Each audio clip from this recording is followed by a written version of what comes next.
Well, good evening, ladies and gentlemen. We have about 35 people here, and we have a number online, so it's a wonderful collection again for another fascinating topic. Tonight, I've got more announcements than usual. Firstly, on Monday, October the 20th, the annual Queen's Archive lecture is being given. It's 3 o'clock in the afternoon. In the Stoffler Library, room 104. The topic is Arthur Lower and I. And Arthur Lower, of course, a distinguished historian based on Queen's and certainly a long-time member of this society. And the talk given by Dr. David Wright. So it's open to anybody, 3 o'clock Monday afternoon. We have gone onto television. And those of you that have Kojiko probably know the program Limestone Lens. And once a month, one of us is being interviewed on that show. And you're going to need to go to your guide, if you've got Kojiko, to find out when it's being shown. The first one, which I did last week, is already available. And Paul, you're doing well. Where's Paul gone? Oh, you're right there. Thank you. That was you. Sorry. You're looking after next month's? Yeah. Yeah. So sometime next month, Paul's interview will come on as well. We had a communication last night that the Kingston Frontenac Public Library Board is meeting next week at, I guess, one of its regular meetings with the intention of eliminating what used to be Joe Stamridge's position, that of local historian and general helper to anything historical, anything genealogical. And there's concern about losing that job. We in this society probably get 2 or 3 inquiries a month from all over the world about ancestors who have lived in Kingston or events that they were part of, and can you tell us something about them? And the library is the place, as a lot of you will know, to go and find that out. And certainly the Genealogical Society gets the same sort of requests. Can you tell me what my great-great-great-grandfather was doing in? And if that position is cut, it's going to be a really serious loss. We probably, from this society, will be making a letter to the board. If any of you here or online have had success with the library or know the board or anything at all like that, can you please get in touch with me, preferably by the weekend? Use kingstonhs@gmail and send me a comment of your thoughts on that situation. Those of you here tonight now know that not only is there wonderful food, but we also have the Murney Tower sale. And this is of a number of small items, coloring books for your grandchildren. We've sorted out everybody's Christmas presents who came here tonight. Beautiful buttons. And thank you, Randall and group, who have come to put that up, and it will continue to be here at future meetings. Anybody else have a comment or a question before I ask Craig to come and introduce this evening's speaker? Craig. Yes, good evening. My name is Craig Pettis, and I have the pleasure of introducing Paul Van Nest to you this evening. Paul's been an active member of the Kingston Historical Society since 2011. And right off the bat, he decided he would become a membership chair, and he's still there. Can't get rid of it. Can't get rid of it, no. And in addition to doing that, Paul also established the website for us as well. And he also helps with technical support with the website on occasion to this day. And when COVID was on, he was the guy who got Zoom working for us as well. And that way we were able to stay connected. So we thank him very, very much for doing that as well. Some more information about Paul. In 1993, he became one of the founding members of the American Civil War Roundtable in Kingston. And his passion relating to the American Civil War dates back he tells me, to 1986. And he started leading some tours in 1986. And up until 2019, he's conducted 62 of these tours of battle sites in the U.S. And I'm not sure his CV was updated in this year, I suppose, but I don't know whether he's done any more or not. Not allowed. Not allowed. Okay, we're done. And other things in his CV, he's organized 10 fundraising events for local churches as well. And these are bus tours that he's had. I know of one that went to Newfoundland. I'm not sure where the other 9 were, but if we run out of topics here, that may be something he can talk about later. And the other interesting thing too, and I don't know a whole lot about this, but he has led 13 road scholarship tours as well. That's spelled ROAD. And that may be something else that we could get involved with. But, and since 1977, he's delivered presentations on behalf of Rotary. He's been a member of Rotary since 77. And I know his one of the ones that I've heard is his presentation on fraud awareness, which is primarily for seniors. And that is an excellent presentation. I've heard it. Anyway, Paul's presentation this evening may be your first lead into Remembrance Day. As you say, that, as you know, that's coming up November 11th, and our next meeting is November 19th. So this is going to be our Remembrance Day presentation as well. And Paul is actually going to speak tonight about his cousin.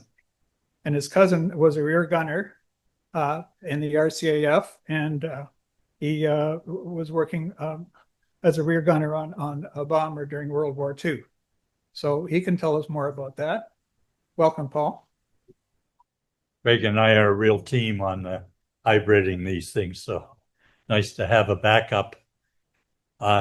Everything's working tonight. I can't believe it. But the starting point for this talk was a tour of Bomber Command bases in Northern England, led by Ted Barris in 2019. Most of you won't know very much about Bomber Command. You've seen the war movies with the men in bombers being strafed by German fighters or blasted by flak. You know a little about the Dam Buster raid the night of the 16th of May in 1943 against 3 dams in the Ruhr Valley. You've heard of the tremendous civilian losses from the Allied bombing raids. You may have opinions about the efficacy of those raids against both military sites and cities. Many of us do. But what you won't know is that, well, I'll just back up and say that this is Ted Barris in the foreground here, right there. And if you're looking for me, I'm up there somewhere. So what you won't know is the losses.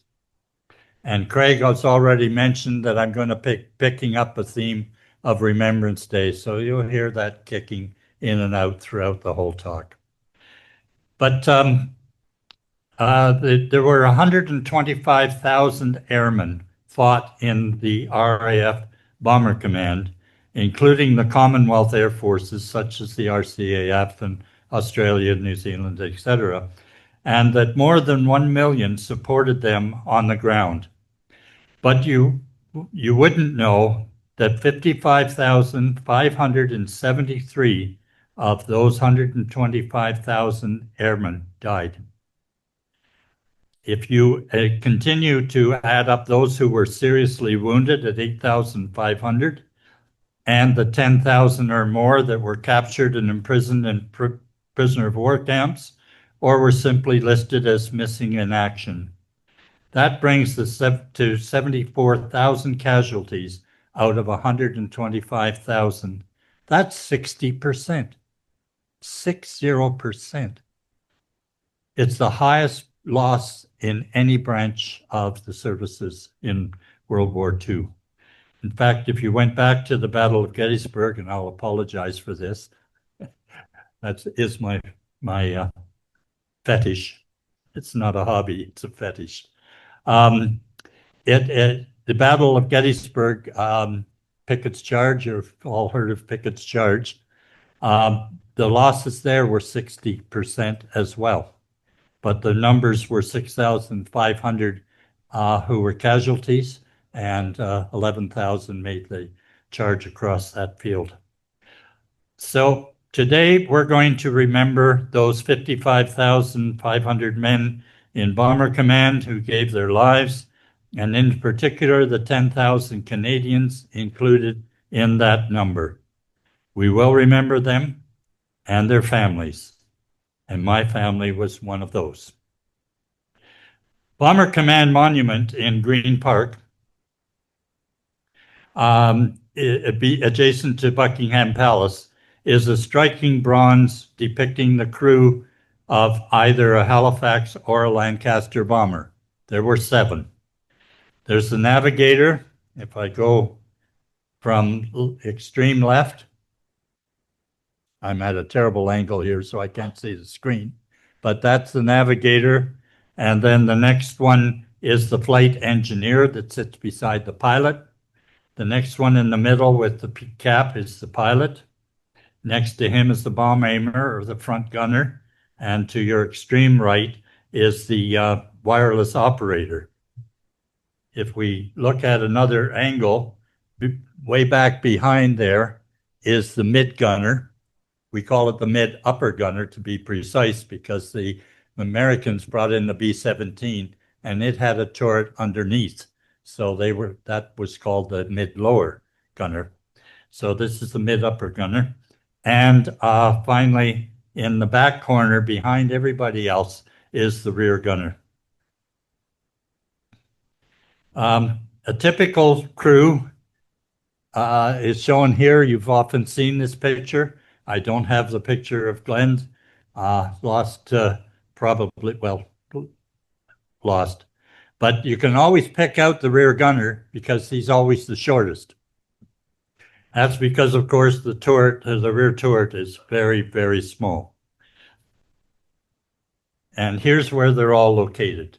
So you can see the pilot and the flight engineer are in the cockpit, and then the bomb aimer at the front. Behind the pilot is the navigator and wireless operator, and the mid upper gunner and the rear gunner, a total of 7.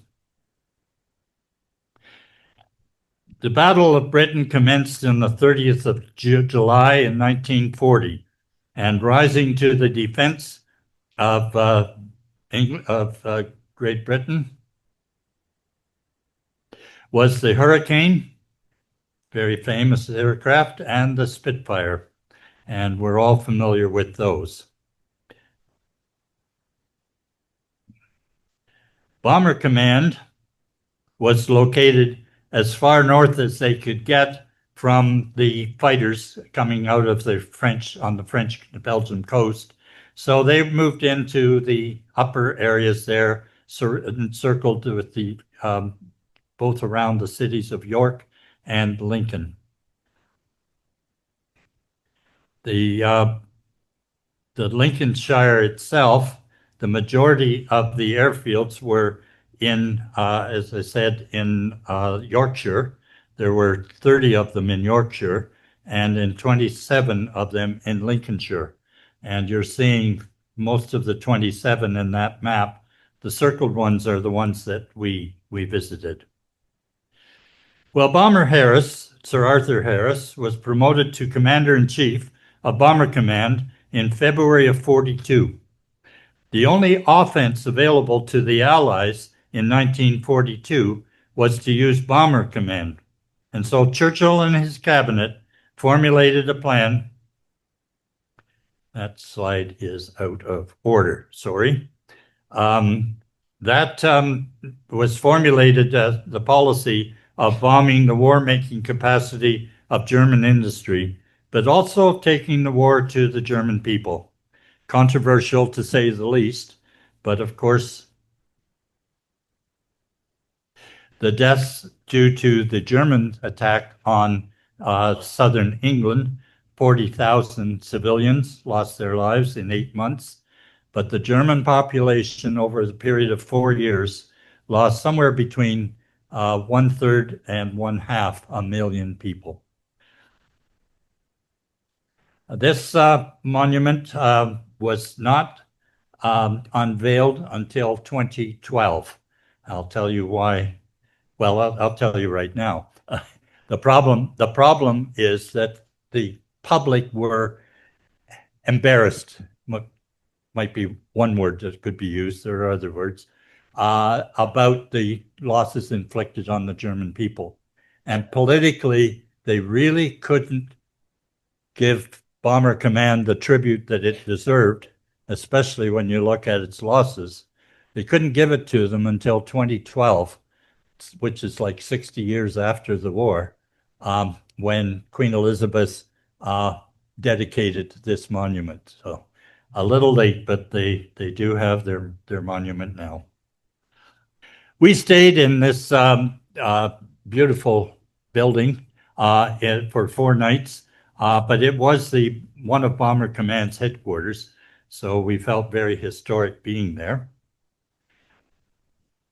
One control towers, many of them are still standing, even if the airfields are abandoned. I found visiting them particularly poignant because of what went on there. So much drama. At East Kirby, pictured here, for instance, I listened to for probably 20 minutes, all by myself. And the soundtrack was a controller directing 8 bombers to land, returning from an operation. One crashed, and the others following were then redirected to another runway. Another bomber had wounded on board, and so the plane was directed to a location where the ambulance and the medical personnel would be waiting. RAF Thorthorpe was one of the 7 airfields designated to the RCAF. Each squadron had 24 bombers, each of them labeled from A to X. That's 228 bombers at full strength in the RCAF. The control tower is still there. In fact, it's a B&B today. Nice place to stay. Here's a parking lot for Halifax bombers at Thorthorpe. And these are the remnants of the taxiways that were used by the bombers lined up for takeoff. This is what a Halifax bomber looks like. You have to be careful because the Lancaster looks a lot like it. But your biggest clue is the cockpit. You'll see that it's very tight in the cockpit here with the flight engineer and the pilot there.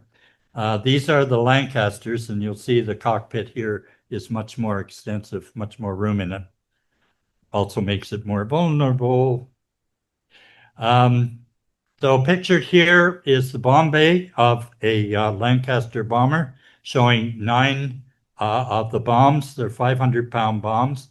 The payload was 15 of these, so 15 times 500-pound bombs from every one of those planes. But they did have their fun. This is a bomb that you may not see it, but it says beer for bombs. So they're having a good time with that one. And that's a Lancaster in the back. And that's a good view of the rear gunner, by the way, on the back of that plane. However, on a more somber note, the airmen on average survive 50% survival rate, 20 missions. A total tour for them was 30 missions. So nowhere near the average made it through their 30 missions, including my cousin. Rear gunners, however, had a special problem. They couldn't get out. It was very difficult for them to get out of a plane, especially spinning, and they were very vulnerable at the back of the plane as well. 50% survived 5 missions. There's only 2 Halifax bombers still in existence. There's this one at Elvington. It doesn't fly. And guess where the other one is? Trenton.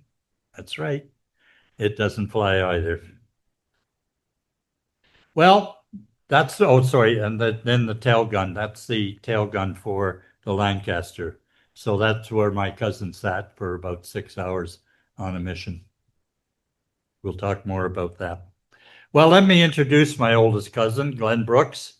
My Uncle Sam and Aunt Doreen had 3 children born in the 1920s. Glenn was born in 1923. His sister Gwen was 1927, and his brother Grant was 1929. That makes in 1944, that makes Glenn 21, Gwen, his sister, 17, and his brother 15. This is their farmhouse, which faces west on the crest of the ridge, looking towards Bowmanville. Sometime over the 80 years since then, since I had last seen it, they put an addition on the back of this house and refaced the front of the house to the right side. So the house today looks like this. This was a gorgeous apple orchard that I'm parked in right here on the new driveway. No sign of apple trees there now, and no sign of the summer kitchen at the back of the house, because the back of the house has all been rebuilt out here. Well, a little irony. Just below the ridge to the west towards Bowmanville was located a boys' school, which was converted into a prisoner of war camp during the war. It's called Camp 30. And there's their farmhouse right there. And there's the prison camp right there. So my aunt and uncle and 2 cousins lived that close to a prisoner of war camp, all of them taking shots at their brother. Anyway, most of the people there were submariners that were captured at sea. And so there's quite a few famous prisoners of war there, including a submarine captain. So this was Glenn's family around November of 1943. You'll see he's wearing a uniform with the rank of sergeant, flight sergeant in the Air Force, and obviously his sister Gwen and his brother Grant. Glenn married Dora on the 17th of April, 1943. He would live for just another 18 months. But in the period, within that period of time, I think I've tied it down to he was with her for 2 weeks. That's some of the pain that we don't hear a lot about on Remembrance Day.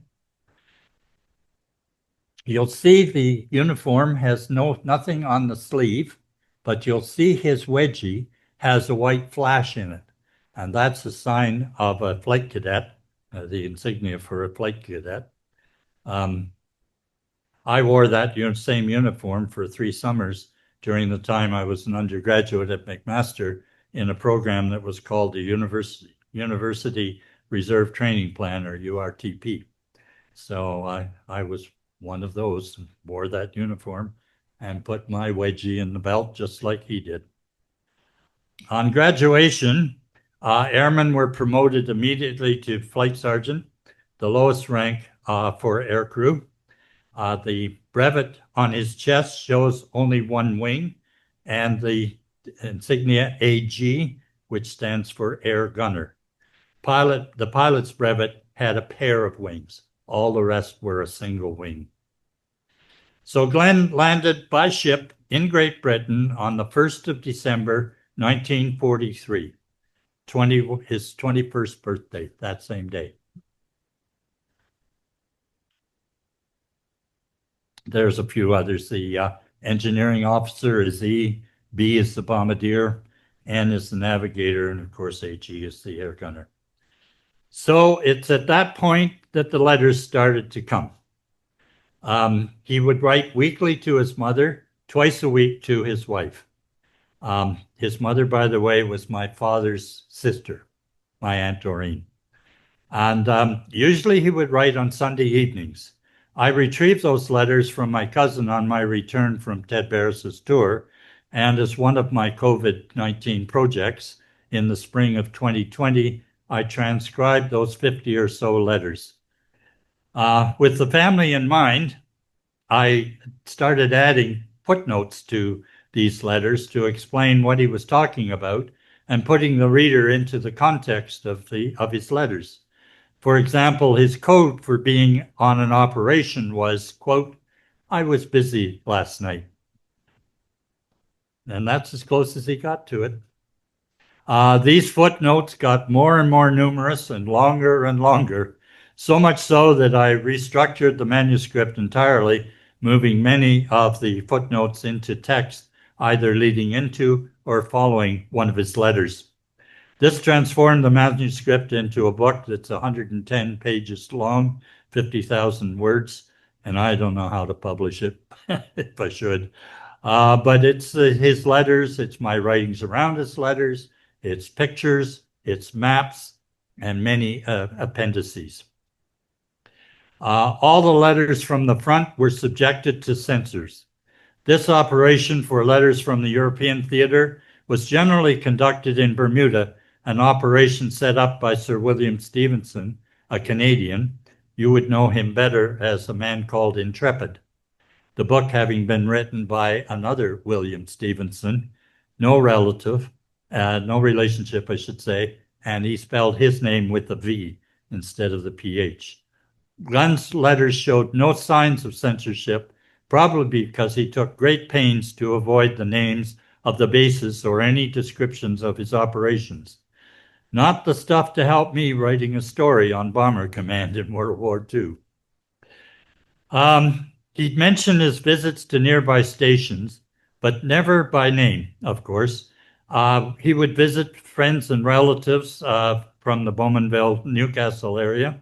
However, he'd inadvertently give clues to the whereabouts by stating, say, the distances to somewhere from his base, mostly because he traveled it by bicycle.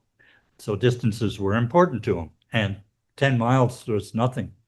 20 miles he'd bicycle. So on those bicycles, that's saying something. But it left me to sleuth from these hints where he was stationed.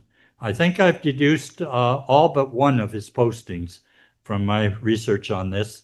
And that actually is a sub-theme of the book, which is kind of fun and synthesized in one of my appendices. He describes his leaves in detail. These included visiting his second cousin, Jack Brooks. I better back up there, sorry. Touch ahead. Jack Brooks was a second cousin, lived in Sussex, which is southwest England. And Jack operated a large farm, and Glenn so enjoyed Jack's family and his siblings.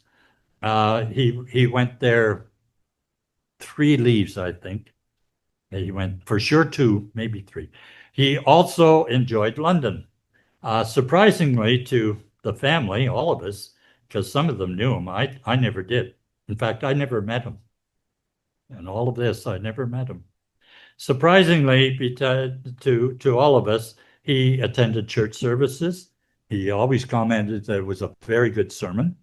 And he loved to attend the theater. Not bad for a farm boy from the Eastern Ontario. On July the 16th, Glenn used a leave to spend in Scotland with 2 of his crew. The flight engineers, John Wilson, pictured here, had emigrated from Scotland to Toronto, where he signed up with the RCAF. The other was mid-gunner Jim Short, his best buddy, who was from Gravenhurst. Although they are not mentioned by name, I can deduce from Glenn's letters that they were these 2.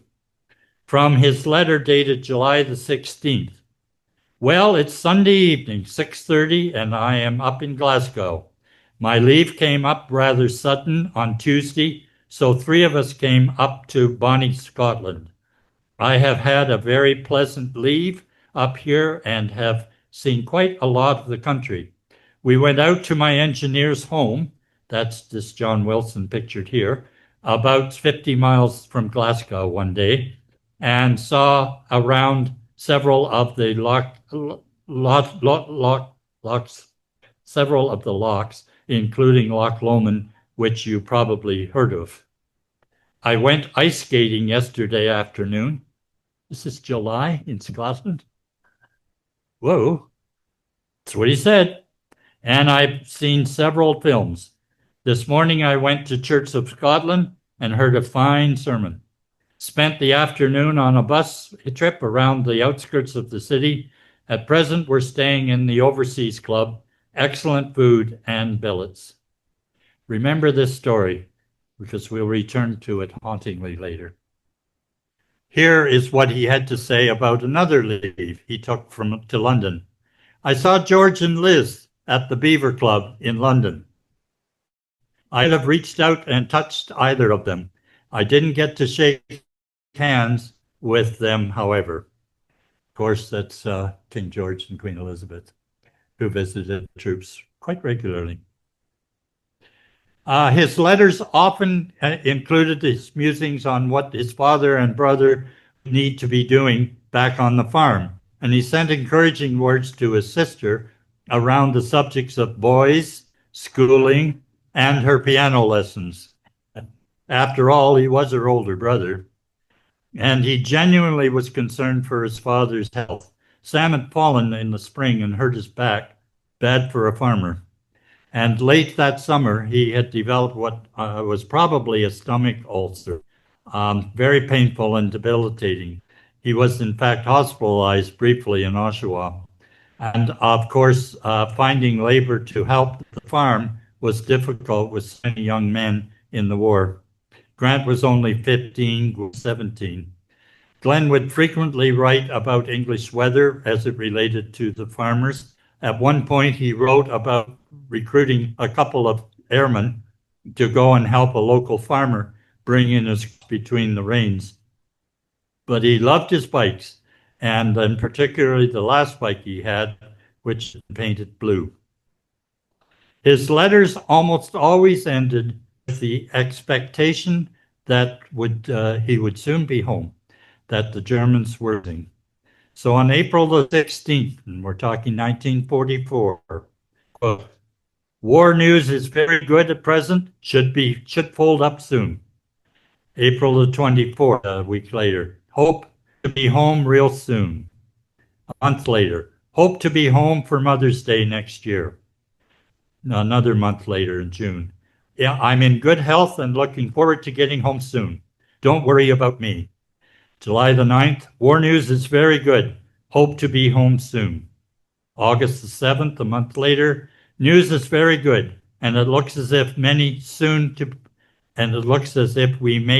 be finished with Jerry." A week later, "The news is very encouraging lately. It may soon finish up. We will probably get to a trip to the east when it does. Should get home for a spell before we go. I think there is always a chance we won't have to go." What he's talking about there is a transfer to the Asian front against Japan, because Bomber Command was going to be going to fight in Asia against Japan. So that comes up quite frequently in the letters from Bomber Command. But then we ran into what I've called the blackout period. We've lost 5 weeks of his letters. And a lot happened there because 1, he was promoted to pilot officer, and 2, he changed squadrons and changed locations. And we've got no letters to talk about that. But I'll just jump back to September 24th when we started getting the letters again. And on September the 24th, he said, "Regarding my Christmas present, I am hoping that it won't be necessary to send it over here," followed by the words, "News news is very good, and it may soon be over. And on September the 26th, to his sister, wishing you all the best and hoping to be home again soon. That was his last letter. Frank Canarans. Let's consider now for a few minutes the life of a rear gunner. My inside source for this segment is of my book is augmented by my 3 interviews I had with Frank. He himself was a rear gunner in a Lancaster, but with the RAF. When I spoke with him, he was living at Carveth Care Center, which is east of Gananoque. The details of his life as a rear gunner are recorded in another of my appendices in the book. He died just a month after my visits with him. So what I had written about him and his recollections, his family very much appreciated. A rear gunner had to be short, as I said earlier, and there was not much room because there was not much room in the rear gun turret. And it was cold, minus 40 degrees Fahrenheit at 20,000 feet. And minus 40 degrees Fahrenheit is minus 40 degrees Celsius. That's where the two cross. He wore 4 layers of clothing. Some will talk about 5 layers of clothing. The 3rd layer with heated wires. And they might be in the air for 6 or 7 hours without any relief, if you know what I mean. Airmen wouldn't drink anything for at least 4 hours before they were going to be busy. The parachute for the rear gunner is on the left here. It was hung on the fuselage just inside. He would lie on his back and pull himself sliding into the turret, and his legs would go into 2 slots on either side of 4 traces of bullets that are coming up between his legs. So he's sitting there with his legs well apart in minus 40 degrees. Yeah. If the shoe coverings for any of the flyers didn't work, they turned around and come back because the guy would have he would lose his feet, they'd freeze. So yeah, they had to stay warm somehow. So that was his chute, and so it meant that if the plane was going down, he'd have to get out of the turret. And by the way, the turret's only got that one opening there. If you swing the turret to the left or right, you can't get out. And of course, if the electrical system has been hit, so much for steering that turret. You could do it manually, but it was almost impossible to do. So that's where a lot of the deaths occurred for rear gunners. So I'll just jump. This is the trace. You can just see it here, the trace of the bullets to going back to the rear gunner. The problem was that those ammunition chests were extremely heavy. And to load them into the bomber, you of course, men had to carry them in, and it would be very hard to get them to the back of the plane. But worse than that, if you got them back of the plane, the tail is so heavy the plane would never take off. So they had to store them in the middle of the plane, in which case then they needed to draw you had to draw the bullets along this raceway and then up through between his legs to get to him, to get to the guns. So you can see the 2 guns on his left, 2 guns on his right. For those who care, it's a .303 bullet. So that's a big bullet. And they could only fire those for 4 or 5 seconds. If you fired it for any longer than that, the muzzle would heat up and would melt and jam. So you could only fire it in short bursts, but that didn't hurt too much because the enemy aircraft was only in your line of sight for a few seconds.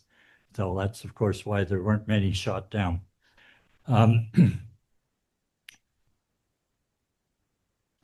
So that takes us to the annual Van Nest family picnic, which was held in a Sunday afternoon in July. And in particular, this one was held on the 9th of July. As Glenn always wrote to his mother on Sunday evenings, included in this letter that evening, he wrote, quote, "Suppose the picnic will be in full swing now or nearly over." And he was totally right. Greenwich Mean Time was 5 or 6 hours. I don't know if we were on daylight then or not, but 5 or 6 hours he was ahead of us. About 3 weeks before his last operation, Glenn was transferred from 427, called the Hollywood Squadron, to 426, called the Thunderbird Squadron, a move that transferred the crew from RAF Leeming to RAF Clinton-on-Ouse, which is very near York. The plane pictured here is OW-F. Glenn's plane was designated OWU.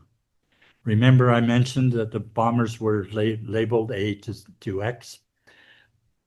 So the two alpha characters there identified the squadron. So the call letters for 426 Squadron were OW, taken from their motto, which is On Wings of Fire. So OW. This is the station at Clinton-on-Ouse, still an active airfield today. As a rear gunner, this would have been the last scene that Glenn would have seen of his home base on the 6th of October at 16:42 hours or 4:42 p.m. in the afternoon. And I was there 3 days before the 75th year following his death. So that was a little poignant for me. So on the 6th of October, 1944, the first massive raid of an operation which was called the Third Battle of the Ruhr was launched. This raid on Dortmund, by the way, the second battle was the raid on the dams by the dam busters. That was the second battle of the Ruhr. The raid on Dortmund sent 523 RAF bombers, more than half of which were drawn from the 14 RCAF squadrons, 293 bombers. This was the largest ever operation for the RCAF. They flew over the North Sea and Netherlands, up the Rhine River into Germany, and then left turn up the Ruhr Valley, aimed for Dortmund, a city of 450,000. My mother wrote about it in a letter to Glenn's mother, expressing her fear that Glenn would be in that raid. Remarkably, only 5 bombers were lost, less than 1%, but Glenn's Halifax was one of them, shot down by flak. This operation was either their 27th or their 28th operation. He was that close to 30. The crew, if they'd made it to 30, the crew would have all gone home and with honors. This newspaper article is the Statesman, Bowmanville's newspaper, which had already been written announcing his promotion to pilot officer. However, a last paragraph had to be added before publication announcing him as missing. So the bottom of the slide says, since receiving the above information, the Statesman has been advised that pilot officer Glenn Brooks has been posted as missing October the 7th over enemy territory. No further particulars are available at the moment, but the expressed sentiment of the whole community is that he may be found safe and good health no matter what the circumstances.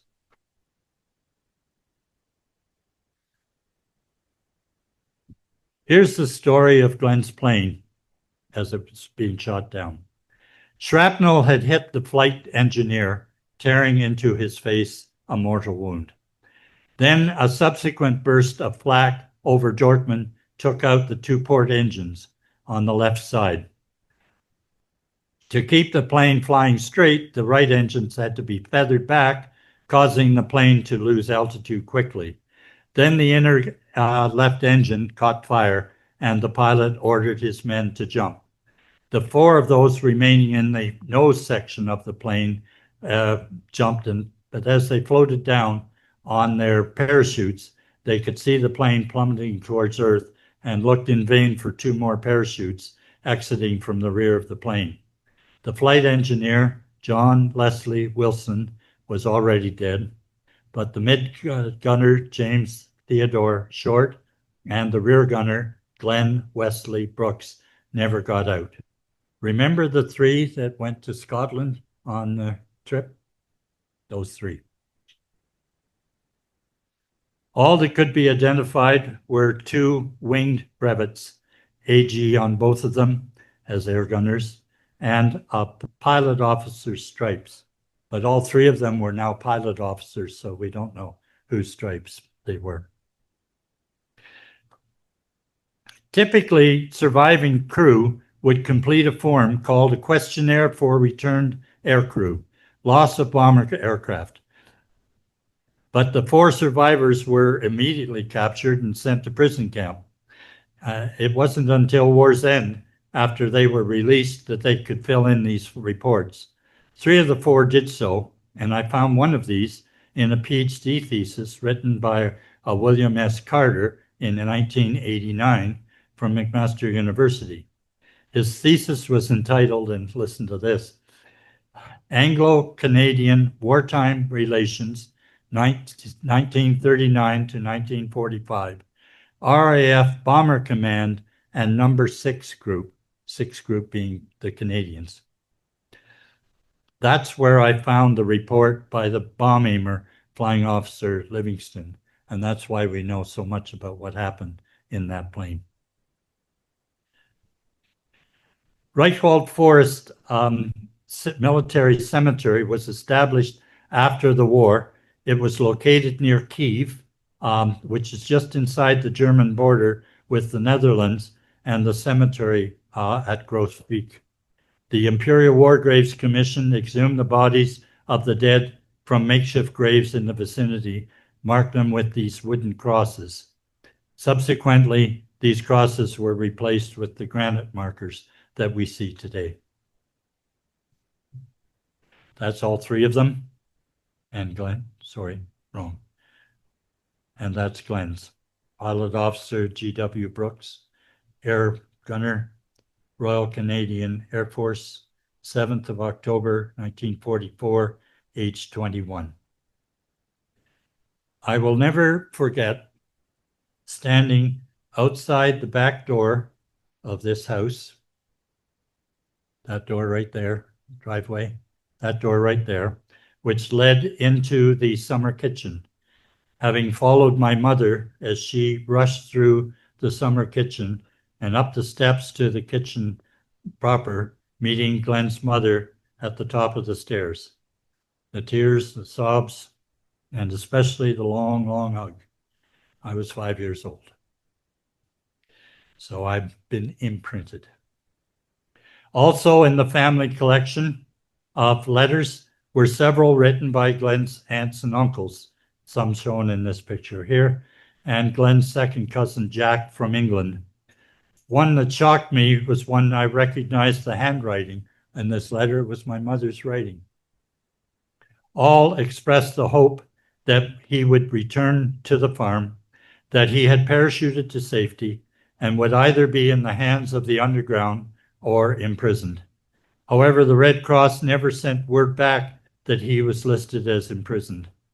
These few letters were dated from October to early December, but I can't imagine the pain felt by his wife Dora, with whom he had probably spent a week after their marriage and a week before he sailed to out of Halifax. The pain of those left behind is what I want you to remember this year, and not just the mothers, as memorialized by the Silver Cross mothers, but the fathers, the siblings, the aunts and the uncles, even the cousins, one of whom was only 5 years old, but he still remembers. In Flanders fields the poppies blow, between the crosses row on row, that mark our place, and in the sky the larks still bravely singing fly, scarce heard amid the guns below.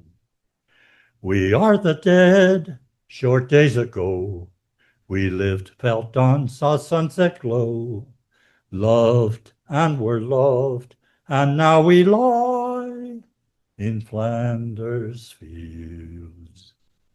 Take up our quarrel with the foe, to you from failing hands we throw the torch. Be yours to hold it high. If ye break faith with us who die, we shall not sleep, though poppies grow in Flanders fields. I'm not sure what we should say after that. I was sitting at the back of the room and I could hear gasps, and after a while, everyone became very quiet in respect for Glenn's cousin. That was beautiful. Thank you. And we have time for questions. Does anybody have anything we can talk about? They'll be over here. Was there another bomber with the RCAF had other than the four you've mentioned? I have an uncle who died during the war. Yeah, as well. no, the bombers were there were earlier ones, the Wellington. Wellington. That's Were the you one. thinking the Wellington was a coffin? The Wellington was very underpowered, 2 engines. It was a sitting duck for fighters. Yeah. Sorry, the RAF did a different tack than the US. The US flew during the daytime and daylight because of their bombing, the accuracy for the bombing. So they flew in the daytime, but that meant that they had to have fighter protection. And so they couldn't go very far into Germany because it was out of the range of the fighters to protect them until the P-38 Lightning came on board. And then the US with their B-40s, B-17s, they could reach Berlin. The RAF, and therefore the Commonwealth, they flew at night. They developed techniques that would help them with night vision, one of the major ones being the Pathfinders. And the Pathfinders would fly in low, right along the ground. Some of them would hit power wires and disintegrate. They flew that low.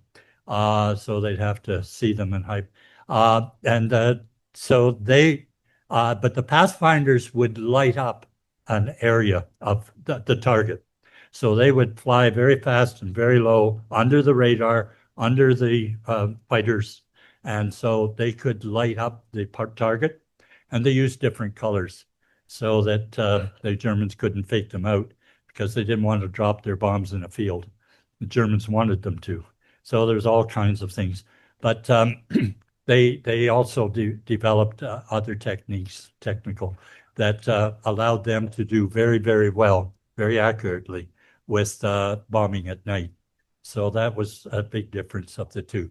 So really, when we talk about Bomber Command, once we got rid of the Wellingtons, then you really just had on the British side, you had the two, the Halifax and the Lancaster, and the Americans had the B-17.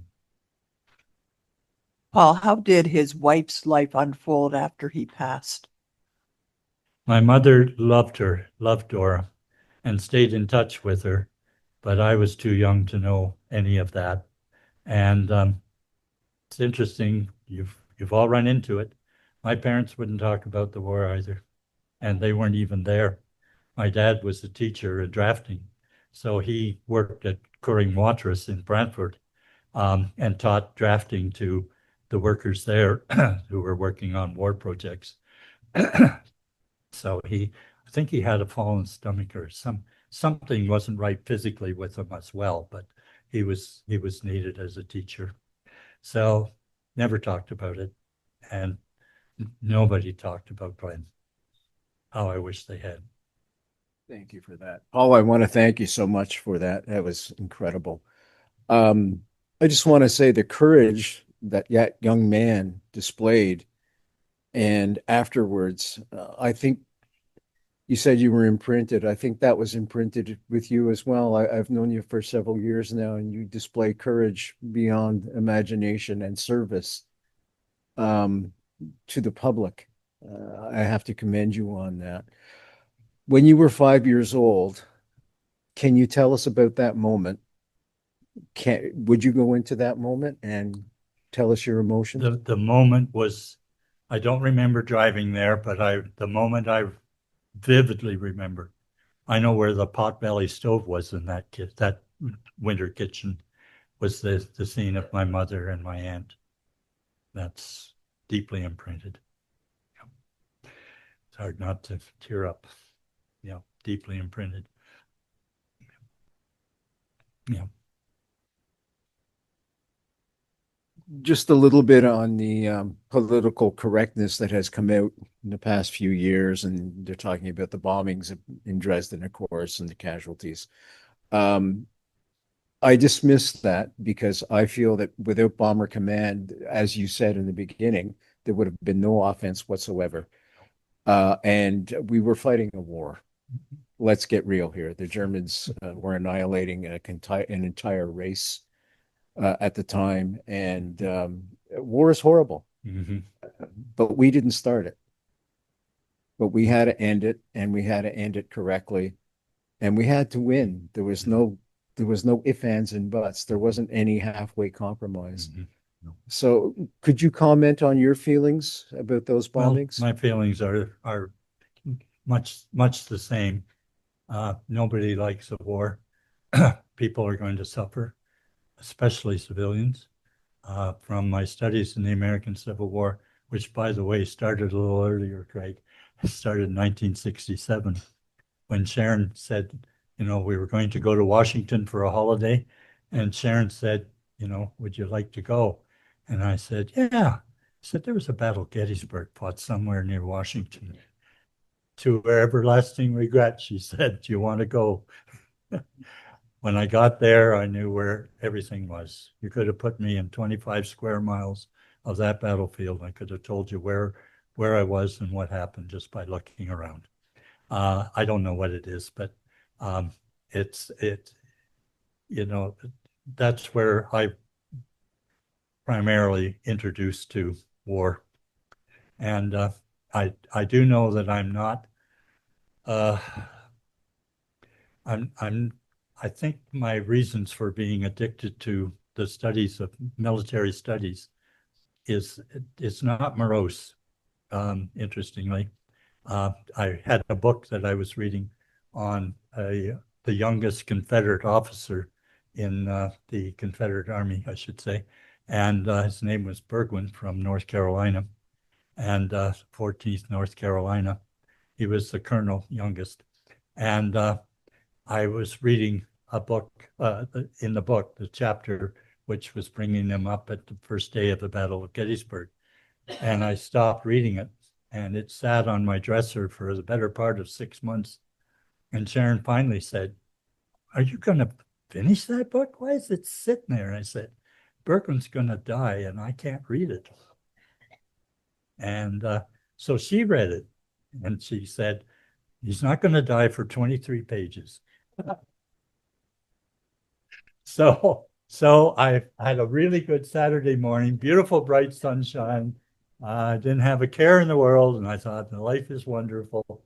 And I read through those 23 pages, and I got to the 24th before he stopped. Anyway, so yeah, I am infatuated by it. I think a lot of it comes from the fact that in wartime you're seeing men, usually men, in the peak of risk and fear and demands on them. It's extremely trying. Decisions involve the people around you.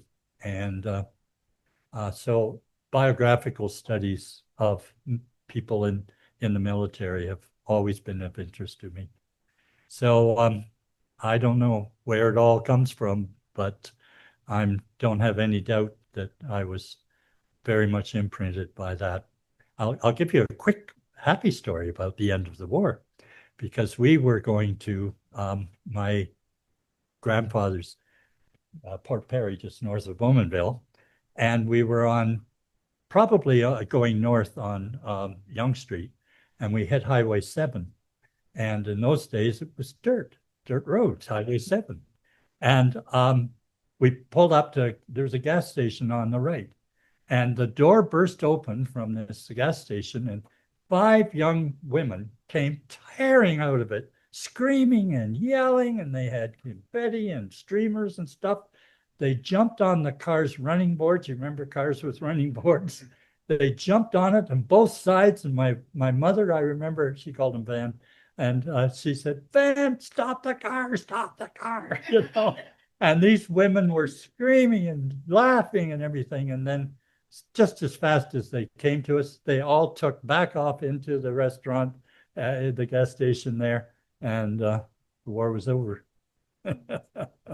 So there's some good memories as well. Thanks, Rick. Paul, just a comment before, and I'm not going to wrap up at this point, and that is the very, very personal aspects of the war. It's fine talking about countries fighting each other. You showed Glenn and his 2 compatriots' graves in Germany. And it's important to remember that when their bodies were found, they were not just thrown away, they were looked after. And they were, if possible, they were named. There are photographs of funerals, military funerals in England during the war, of German aircraft in particular, with the swastika flag on the coffins. And it was only recently I found that Canada gathered together all of the German, they're usually prisoners of war, who had died in captivity here, and put them into one cemetery in Waterloo, where there is a Remembrance Day ceremony each year run by the German embassy. So there's a very, very personal aspect while we're thinking of things at a country level, at an international level, a very, very personal level as well. But thank you for bringing that personal aspect to us tonight. I'll add to that. It's in my talk, but I didn't see it.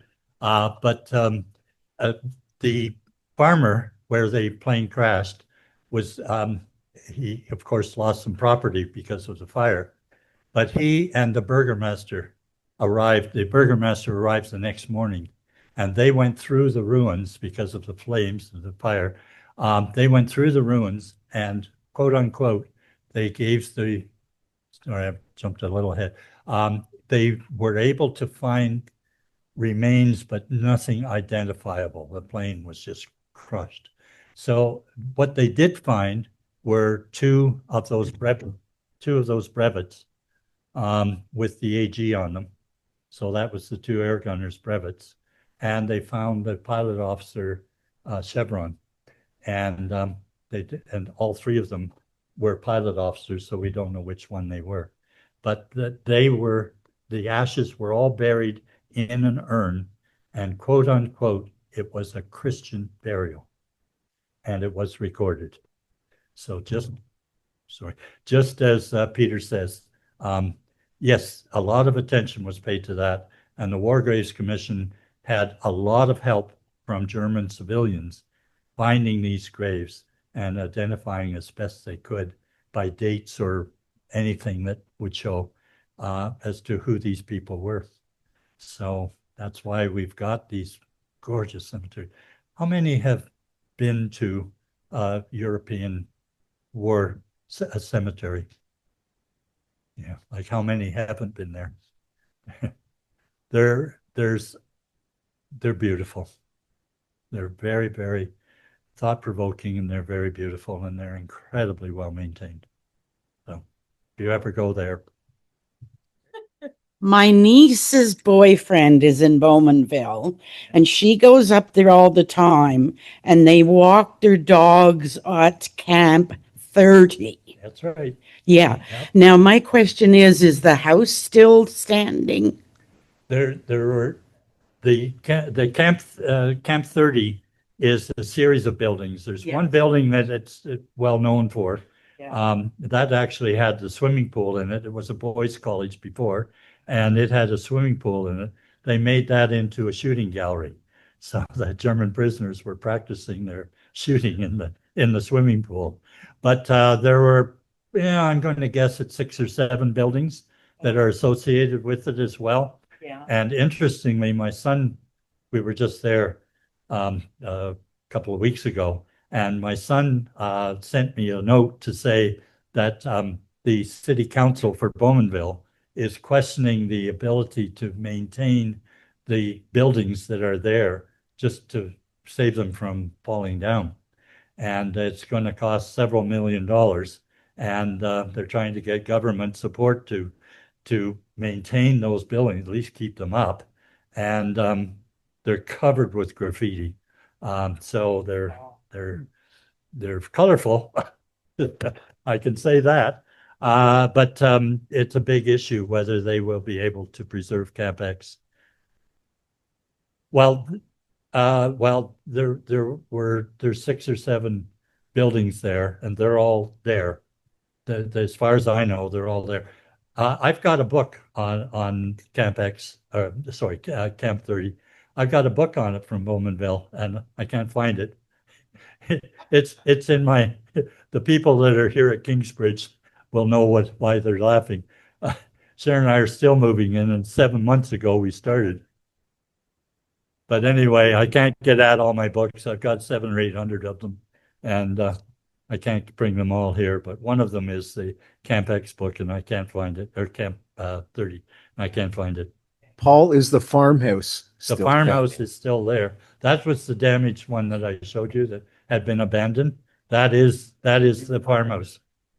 Yep, they've moved it from facing west to facing south, facing Lake Ontario, and it's been empty for, well, I first found it a year ago, and that's the first time I've been back there. What's interesting is I remember that farm just incredibly. I've only been there once, 5 years old, and I remember the apple orchard. I remember the driveway along the slope. I remember the turn that you see in the picture. I remember the back summer kitchen. My parents didn't know how much I remembered. I never told them. Anyway. Before we go to the ball game, on behalf of us, Paul, would like to present this to you. Wow. It's called The Demon of Unrest. And it's on Fort Sumter. That's, oh, sorry. Oh, upside down. You can't read it. No. Can't do it. I don't know why camera inverts it like that, but it does. But anyway, it's a book on Fort Sumter. I've got about 10 or 20, 15 books in my shelves. I've got this one. You have to make room for one more. No, I've got this, so we can raffle it off. Okay. No, I'm sorry. Thank you very much. But thank you. That's so thoughtful of you guys. Thank you very much. Peter? Well, thank you. Thank you, Craig, for filling in for Duncan, who is doing historical research in a Caribbean island, I understand. Thank you, Paul, again. And just to remind you that next month is really a continuation of remembrance. Warren Everett, who many of you will know, is a collector of military medals. When you go in his house, I'm just terrified because the whole basement is alarmed for all of the medals that he's got there. And I'm always waiting for the whole police to arrive before I get anywhere. Anyway, he's going to be talking on the significance of military decorations, not just for the person who receives them, but for their family and for the unit in which they served, and just things in general. And he's going to bring examples along from his collection. So that is November the 19th. You're more than welcome. 7 o'clock here or at home on your friendly Zoom. Thank you so much, all of you, for attending. And again, Paul, thank you indeed. Good night, all.